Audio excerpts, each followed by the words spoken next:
Hi, I'm Carrie Blazer, the Divine Feminine, reincarnation of Mary Magdalene. Thank you for clicking on my clip. But I want to let you know that I have a free ebook linked below, my 6 Divine Feminine Self-Love Strategies. They will help you transform your emotional wounds into personal wisdom. And I take a multidisciplinary approach. I include the laws of physics, psychology, neuroscience, shamanism, mysticism. I went wild, okay? So men can understand and women can understand. There's something there for everyone, because what I learned is when something's true, it's true in multiple places. All right, please like and subscribe and help me distribute my ebook to everyone for free by exploding my channel. Take care. Enjoy the clip. Bye. Postmodernism as a reaction to the devouring father. From a Jungian perspective, postmodernism can be interpreted as a cultural rebellion against the devouring father. Historically, many institutions represented strong hierarchical authority: church, patriarchy, rigid gender roles, rigid social hierarchies. Postmodern thinkers argue that these structures often served power rather than truth. In Jungian symbolism, society was reacting to an overly rigid paternal order.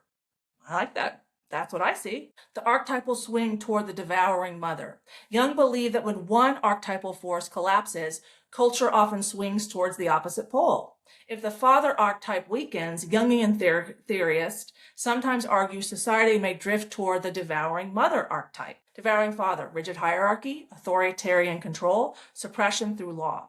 Devouring mother, emotional collectivism, identity through belonging, suppression through social pressure.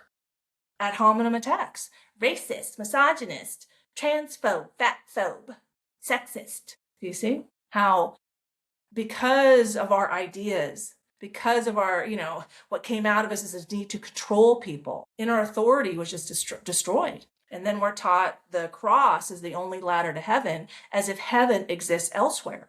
Well, we live in a holographic universe, so the only way to create heaven is to project it out of our hearts, out of our own vortex. And that's what I teach. I have a free ebook linked below, my 6 Divine Feminine Self-Love Strategies, to help you do just that. Learn to transform your wounds into wisdom. Some culture critics argue that aspects of modern identity politics resemble this shift. Strong emphasis on group identity, moral language centered on harm and emotional validation, social pressure to conform to group narratives. Would that be like supporting Palestinians? I mean, social activism is so huge in college right now. I remember my daughter having to do a ton of, make a social activism poster. They're taking 5-year-olds to confront ICE. Wow. Jung's warning about archetypal imbalance. Jung repeatedly warned that societies become unstable when archetypal forces become one-sided. He believes psychological health requires integration of opposites, balance between structure and compassion, individuality and belonging, reason and emotion, masculine and feminine principles. Men and women are complementary. One isn't better than the other.